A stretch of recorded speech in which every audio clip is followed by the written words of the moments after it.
perspective, and today is our shiur in Rambam. We're going to learn the chapter 4 of the laws of character, and I'll speak in a few minutes about the specialty of today's date. So chapter 4, you have the link. I'm going to do an introduction. We're going to start reading the first halacha, but then we're going to talk about the introduction to the chapter. This is the 4th chapter. Since maintaining a healthy and sound body is among the ways of serving Hashem, because if we are not in our good health, we cannot serve Hashem. Therefore, we need to distance ourselves from anything which makes us sick. And people of their sound mind know if something makes you sick. For example, if personally I know that coffee is not good for me, then staying away from coffee is part of staying healthy. In the last chapter, chapter 3, the Rambam spoke about the spiritual aspect of health, which is that we have to focus and concentrate of serving Hashem. And this takes priority on everything else in our life. What we are talking right now, we normally don't have time during an office visit to speak with the people who come to me, or if you are therapist, physical therapist, or any therapist, we don't usually speak with our patients about preventive medicine because we usually focus on the problem they come to us for. Okay? They have a disease, something bothers them. People don't just come for a healthy visit, for a wellness visit. There is always something that they need from the doctor. Okay. Nowadays, specifically, people have so much knowledge about medicine, even though they are not doctors, because they can read online and without even opening books, and they can listen to lectures given by doctors, like different, and they think they know a lot. Okay, but medicine, specifically the laws of the Rambam in Hilchos Deos, which is named Law of Character, it speaks about healthy people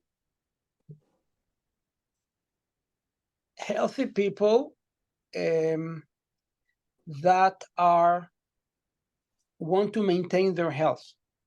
It doesn't speak about a sick person searching for healing. Okay, the laws of character are not medical books. Okay, these are laws talking about preventive of medicine to a healthy person. Can you please go call Mr. Blyer? He's trying to reach me, trying to see what he needs. Okay, so tell them to bring their father to the office, not to the ER. Okay. Sorry, it was an emergency. Okay, so a wholesome person and a doctor who want to treat a patient wholesomely has to know that spirituality and physicality are interconnected. And therefore, in addition to talking about the physical aspects, why they are here, we want to take a moment and talk with them about their spiritual well-being. And that means, what is the purpose of your life? What are you trying to achieve in your life? You want to be healthy, you want to control your sugars, you want to control your blood pressure. Okay, so let's say it's controlled. What are you going to do when it's controlled? Are you going to do something different? For example, are you going to learn a new wisdom? Are you going to try to work on yourself to improve in your character? Are you going to learn a good behavior and able to apply it to yourself? Okay, those things are very important. Now, in order for us to know the 3 main character type of our life, of a human life, or Jew or a non-Jew, there are 3. There is intellect, emotions, and speech. Intellect is to gain more knowledge, to learn new things, to learn a new skill even, just play a piano, learn how to sing, learn how to think yourself, read about other different things, those things which increase our intellect. Then we have aspects of our life which has to do with our emotions, our feelings. Okay? The feeling towards other people and the feeling between us and Hashem, and our behavior with other people. And every person has many different characteristics. And then we have our speech, is the quality of what we speak. Is it worthwhile saying? Is it good things? Is it bad things? Is it speaking the praise of somebody else? Is speaking Lashon Hara of somebody else? When the Rambam speaks about the laws of medicine in this chapter, the 4th chapter, and this is the introduction, he speaks about things which work. Okay? He writes it in halacha, but he says explicitly that these things I'm going to teach you about, we know they work in our medical field in his generation. And there has been many poskim and chachamim and tzaddikim who discussed the Rambam and says, well, what the Rambam spoke 800 years ago not necessarily apply to us today. Because we don't practice such ways, and we're going to go through the examples. The Lubavitcher Rebbe asks a question, in that case, if it's laws of halacha, halacha is eternal. If this is eternal, how can the laws not be pertaining in every generation? And his solution, his answer is, nishtanu ativ'im. Our physical body is different than the physical body of a person 800 years ago. Spiritually, we are also the same. We are spiritually spiritual people, but the distance between the spiritual and the physical is much bigger nowadays than it used to be in previous generations. Meaning that in previous generations, a person physically was so sensitive to spirituality that if he did something wrong spiritually, it affected him physically. Nowadays, it's not so. Nowadays, it's not so. What does it mean it's not so? It means that a person can do something wrong and still live for many, many years. Can you give me the phone for Mr. Blyer? Ask him to call Mr. Blyer and give me the phone.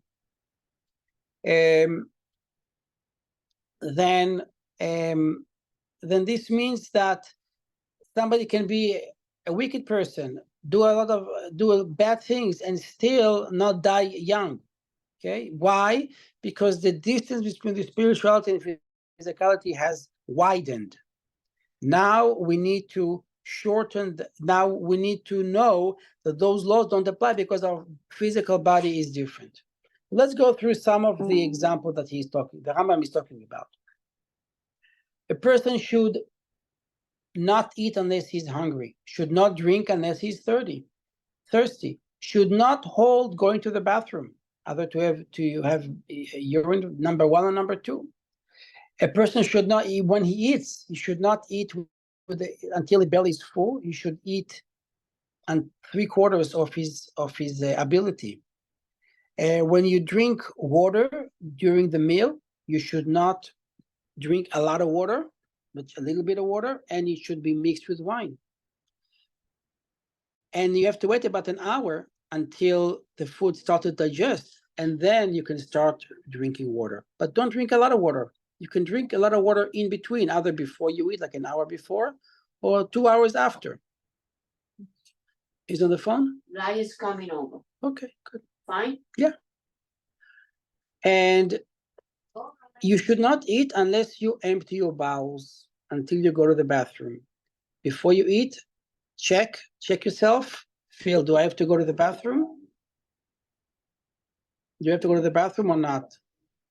Let me just turn off this phone, people calling me. Let me just turn off my phone. Let me put the doc.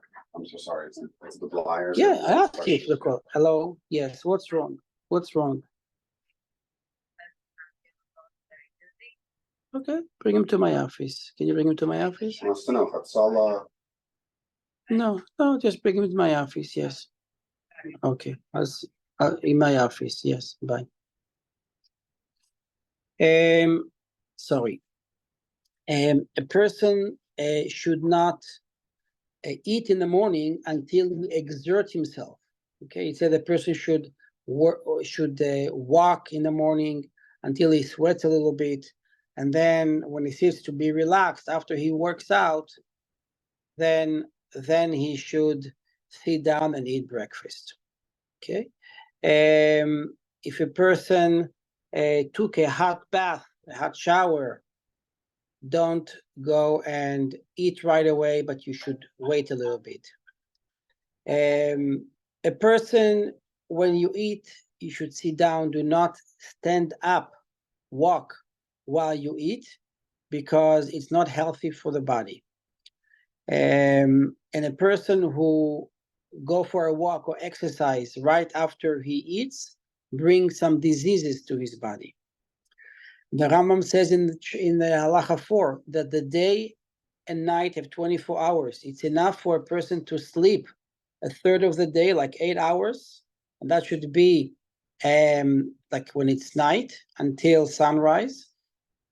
And this halacha is a little in contradiction to other places when the Rambam writes in Hilchos Talmud Torah, a person should occupy himself learning Torah at night. So how can you do both?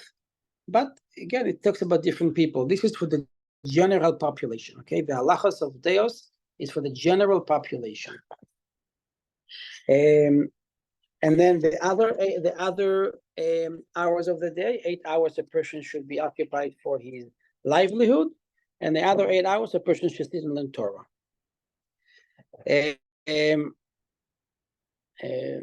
There is a story of a Bacher who wrote to the Lubavitcher Rebbe asking, how can I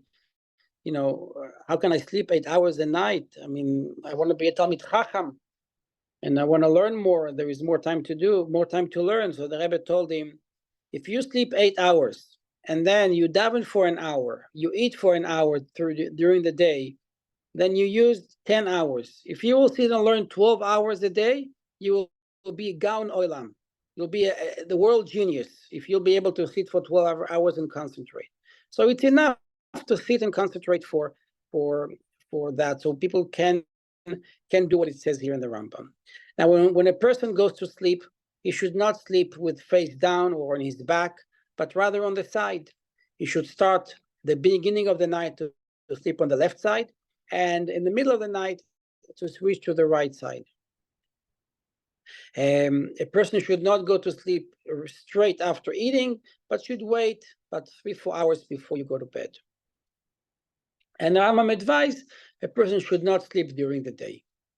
Now we're going to start talking about the different kind of foods that are good for us and not good for us. Those kind of foods are not necessarily applied today, so I may not go into all the details of them, but we're just going to give you an example of what it is. So laxative foods such as grapes, figs, berries, pears, melons, certain kind of cucumbers and zucchini should be eaten first, okay, before the meal, in a way that it's going to clean your body. Now, the way people used to eat then wasn't like we eat today, 10 minutes and you're moving. They ate for an hour. They sat down and they had a meal with few courses. It was a more relaxed environment. It wasn't that we're always in a rush to do something. You didn't get phone calls in the middle of the kind of when you're eating. So eating was more like a process. So the Rambam writes that you should first eat those things because they stay a little bit of time in your stomach, then they clean the stomach, and then you can eat the proper food, which is usually bread and meat and fish. So after you eat those things which clean your stomach, you can eat the rest of the meal. Now the Rambam writes which foods are constipating. So with the constipating, you should be avoiding eating. So what are those? So those are like pomegranates, apples, that things that probably are not good for you. Now, when a person wants to eat chicken or meat, you should first eat the chicken, then you should eat the meat. If you want to eat eggs and the chicken, you should first eat the eggs. Then, if you want to eat, then you eat the chicken. If you're going to eat a lot of meat, you should first eat the meat of the small cattle. Then you can eat meat of like the large cattle. In the summer, one should eat unseasoned foods without many spices and use vinegar. And in the rainy seasons, one should eat seasoned foods, use many spices, and eat some mustard and other spices. Now, one should follow these principles in regard to cold climates and hot climates, choosing the food appropriate to each and every place. So, I mean, nowadays we don't do that, okay? It's not a common behavior that we sit and eat according to the season, okay? We sit and eat what we have, what we want. But back then, people were very conscientious of what they eat and when they eat it, okay? Now, the Rambam says about food which are harmful, and therefore you should never eat them. And he gives example. Again, we don't do it today, but I'm just going to say it's a halacha, we have to learn it. Large fish that are aged and salted, like what we call herring, cheese, which is aged and salted, truffles and mushrooms, meat which was aged and salted. I think it's like the, cold cuts. Wine from the press, cooked food which has been left over until it produces an odor. That would make sense. And any food with a bad smell or a very, very bitter taste are not good. They are like poisons to the body. They are like poison to our body. There are other foods which are harmful, but their harmful effect do not compare to those first mentioned. Therefore, a person ought to eat them only sparingly and after intervals of many days. He should not eat them regularly as his main fare or constantly as a side dish with food.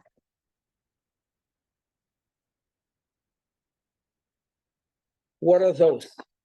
Those are like large fish, cheese, and milk, which has been left over for more than 24 hours after milking, the meat of large oxen or male goats.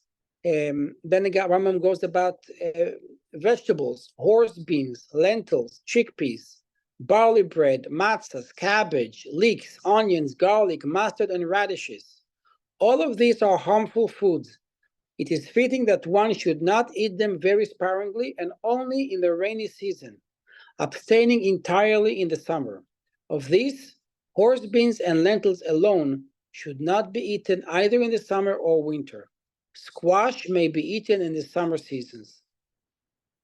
Okay, and then the Rambam is going through other kinds of foods which are not good for you and therefore you should be avoided. Okay, we spent about 20 minutes talking about these halachas. We came to halacha 10. We'll continue in 2 weeks. I just want to speak about a couple of minutes about the ruchnius of our times. So today is a special day in the world of Torah and mitzvahs, because today is the establishment of the yeshiva Tomchet Mimim. Up until about 150 years ago, the learning of Hasidus was not part of a yeshiva process. People only learned Nigle, only learned Gemara. The Rebbe Rashab instituted a yeshiva called Tomchet Mimim, which incorporated the learning of Hasidus. And this is a special day because since then, many great scholars and tzaddikim had risen up due to the learning of Hasidus, which the Arizal writes that this is the mitzvah Legalos Zoysa Chochma, it's a mitzvah to reveal the learning of Kabbalah and Hasidus, even though they are different Kabbalah and Hasidus, but specifically talking about Hasidus. And in 3 days on Shabbos is Chai Elul, is the birthday of the Baal Shem Tov HaKadosh and the Alter Rebbe, both tzaddikim, who the Baal Shem Tov introduced the teaching of Hasidus, which is the general Hasidus, of what we should aspire, how we should come close to Hashem, and how we should bring Hashem into this world. The Alter Rebbe, the founder of Hasidus Chabad, taught how we can accomplish it. So he expounded on the work of the Baal Shem Tov, and he explained how we are able to accomplish those things based on Chokhmah, Bina, and Dat, wisdom, understanding, and knowledge. And those are very, very, these 2 special days today, Tetvav Elul and Chai Elul, which is Shabbos. We're not going to have time for videos today, but I can share some videos on torahcure.com. And tomorrow night, we have another shiur. I'm going to share some videos of the Rebbe about Chai Elul, which is a very important day. I can tell you that being about Tshuva and having excitement to Torah and mitzvahs is about Tshuva. I used to prepare for Brengen, and I used to participate in paying for these 2 days, and to show how the tzaddikim, tzaddikai Elyon, never forgets who they have here in this physical world. I'll tell you a story how they paid me back for something I did.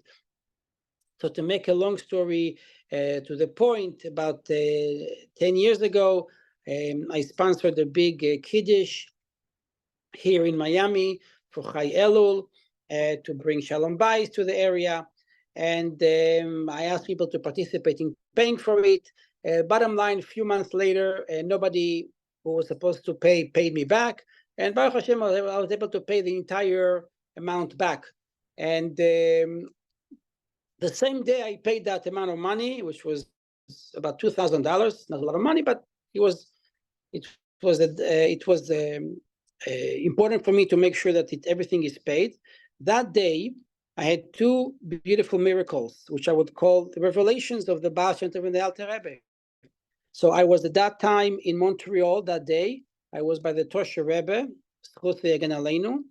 and it was in a matzav that required Siyata Deshmaya. And at that time, a big gvir, who was dealing with antiques, he bought the beketche, the jacket, the kapota of the Baal Shem Tov for $1 million. And he was transferring it from one gvir to another gvir who bought it. Okay? Another minute. Hello? What's going on? Just I wanted to make sure that we take this from a private charge and full factor about 90 minutes, okay? Well, yes, is he not breathing well? He's dizzy. What's his blood pressure? What's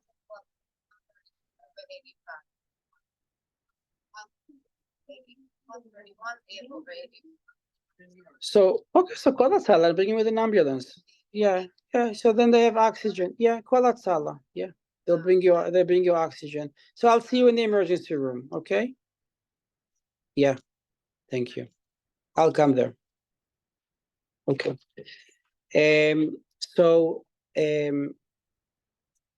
That gvir, that wealthy man, that the antique merchant who bought the beketche, brought it to Tosher Rebbe and put it on his holy body and said, I am doing it. He came from London to Montreal. He put it on him. It was on him for about 2 hours. And they said that we wanted the koyach of the Baal Shem Tov to bring refuah to the Tosher Rebbe, as he was one of his students learning Hasidus and teaching Hasidus.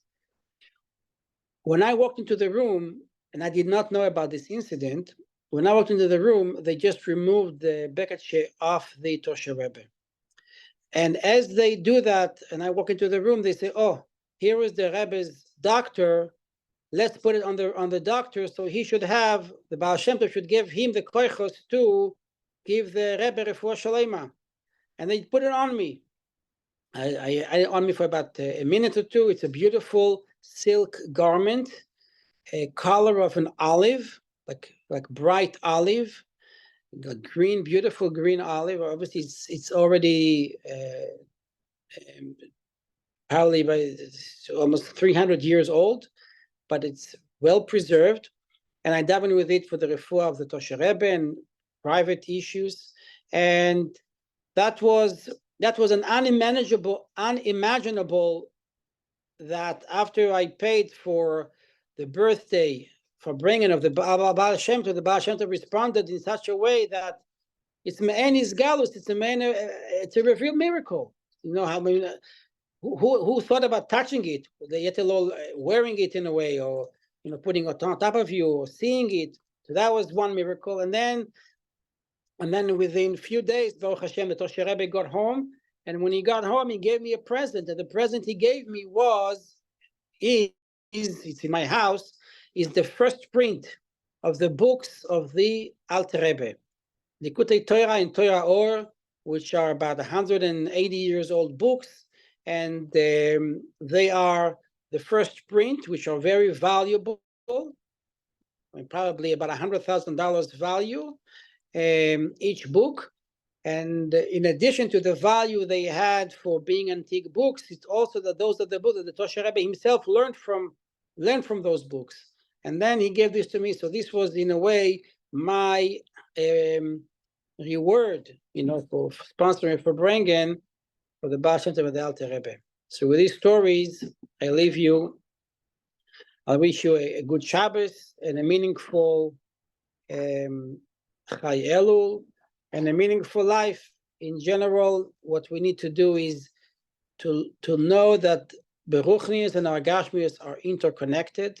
We know that, but we have to think about it and think about it again and again, and realize that this month is the month of Elul. We are 2 weeks away from Rosh Hashanah, and it's our chance to come close to Hashem, be close to Hashem, and ask Hashem to give us a happy and healthy and sweet new year, specifically when we are in a time of war, that we have as Hashem to help our soldiers and Jewish people all over the world to be safe and secured.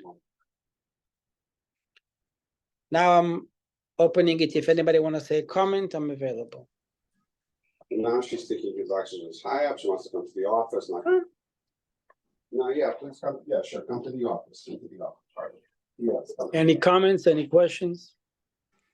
I will celebrate Chai Elul here in Yerushalayim. Ah, beautiful. I'll be sure to make herring. Okay, Hashem will be with Mashiach. Okay, thank you everybody for joining.